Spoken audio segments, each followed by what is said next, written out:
வந்து விஜய் கிட்ட வந்து கேட்குறாங்க, எதுக்காக அந்த பொண்ணு வந்து அப்படி சொல்லிட்டு போகிறாங்கன்னு சொல்லிட்டு, விஜய் வந்து இது மாதிரி அந்த பொண்ணு சொன்னதுக்கு எல்லாத்தையும் சொல்கிறாரு. இந்த மாதிரி பொண்ணு எனக்கு தேவையா? நடுவில் வந்து குழந்தை படுப்பாளன்னு கேட்குறா. ஏன் குழந்தை என்னை விட்டுட்டு எங்கே போவா? இந்த மாதிரி பொண்ணெல்லாம் வந்து என்ன சொல்கிறதுன்னு தெரியல. எனக்கு கல்யாணமே வேணாம், என்னை விட்டுருங்க மிஸ் அப்படி சொன்னோன்னே, என்னங்க நீங்கள் இதெல்லாம் இப்படி சொல்கிறீங்க?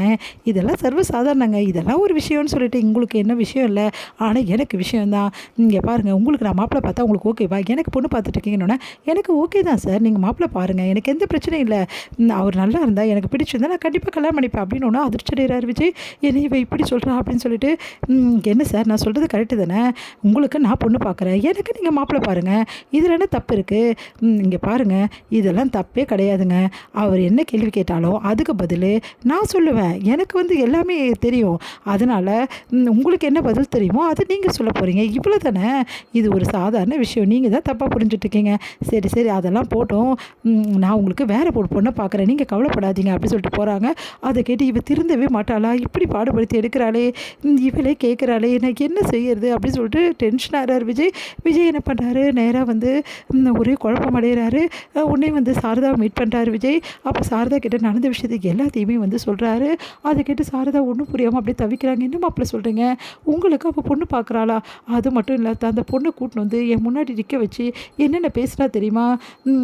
இது வந்து இவளை கல்யாணம் பண்ணிக்கிங்க, இவன் ரொம்ப நல்லவன்றா. அவள் என்னன்னா அந்த பொண்ணு என்னன்னா ஏன்னா அந்த பேச்சு பேசுகிறா, இந்த மாதிரி குழந்தைய வந்து டிஸ்டர்பாக இருக்குன்றா, குழந்தை நடுவில் படுத்துக்குமான்னு கேட்குறா, அசிங்கமாக பேசுகிறா. அத்தை இதெல்லாம் எனக்கு தேவையாத்த, காவேரி கிட்டே நான் சொல்லி பார்த்துட்டேன் அத்தை, என்னை கல்யாணம் பண்ணிக்கோ அப்படின்னு சொல்லிட்டு. அதுக்கு வந்து காவேரிக்கு என்ன சொன்னா தெரியுமா அத்தை? என்ன சொன்னா மாப்பிள்ள, நான் ஆல்ரெடி என் ஒய்ஃபை ரொம்ப நேசிச்சிருக்கேனா, வேற ஒரு பொண்ணை விரும்பினேன், எவனுமே அவளுக்கு பிடிக்காதான், அவளை தான் முதல்ல விரும்பணுமா அப்படின்னோடனே, என்ன மாப்பிள்ள சொல்கிறீங்க? அப்படி தான் சொல்கிறா, எனக்கு நல்லா தெரிஞ்சு போச்சு அத்தை, காலம் ஃபுல்லாக அவரை ஏற்றுக்கவே மாட்டா, எனக்கு நல்லா தெரிஞ்சு போச்சு.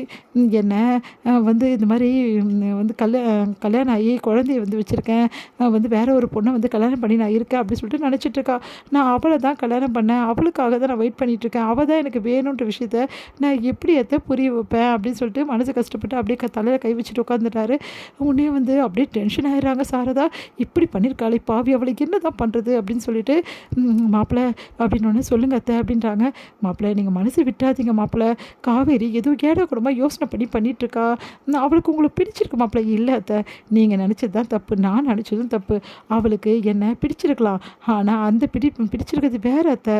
அவளுக்கு என்ன வந்து எப்படியாவது ஒரு கல்யாணம் பண்ணி வைக்கணும், குழந்தைக்கு ஒரு அம்மா வேணும், அதே மாதிரி நம்மளால தான் இவங்களுக்கு இப்படி ஆயிடுச்சு அப்படின்ற பரிதாபத்தில் தான் அத்தை அவள் என்கிட்ட பழகிட்டுருக்கா, என்கிட்ட பேசிகிட்ருக்கா, எனக்கு பொண்ணு பார்த்துட்ருக்கா. இதுதான் அத்தை காரணம். மற்றபடியெல்லாம் அவளுக்கு என் மேலே லவ்வே வரப்போகிறதில்ல அத்தை.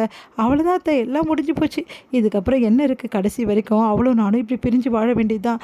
அவள் வந்து எனக்கு பொண்ணு பார்த்துட்ருப்பா, நான் அந்த பொண்ணுக்கு வந்து ரிஜெக்ட் பண்ணணும், வேறு வழி கிடையாது. சொல்ல முடியாது அத்தை, எனக்கு பொண்ணு பார்த்த மாதிரி அவளுக்கு வந்து கண்டிப்பாக ஒரு கல்யாணம் பண்ணிக்க ஏற்பாடு பண்ணாலும் பண்ணுவாள். அதுக்கப்புறம் சொல்ல முடியாது, என் கண்ணு முன்னாடியே அவள் கல்யாணம் நடந்தாலும் நடக்கும். மாப்பிள்ளை என்ன மாப்பிள்ளை பேசுகிறீங்க? வேறு என்னத்தை நான் பேசுகிறது? காவேரிக்க நிலைமைக்கு நம்மளும் சொல்ல போகிறதில்ல, அவளும் புரிஞ்சுக்க போகிறதில்ல. கடைசி வரைக்கும் என்ன நடக்க போதும் தெரில.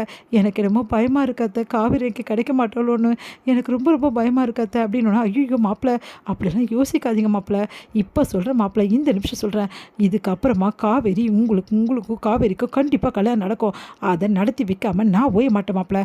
அவள் என்ன பண்ணாலும் சரி, உங்களுக்கு அவளை நான் கல்யாணம் பண்ணி வைக்கிறேன். அது வலுக்கட்டாயமாக கல்யாணம் பண்ணாலும் சரி, அதை பற்றி எனக்கு கவலை கிடையாது. அவளை எப்படி வழி கொண்டு வரணும்னு எனக்கு தெரியும். நீங்கள் கவலைப்படாமல் போங்க, நான் பார்த்துக்கிறேன் அப்படின்றாங்க சாரதா.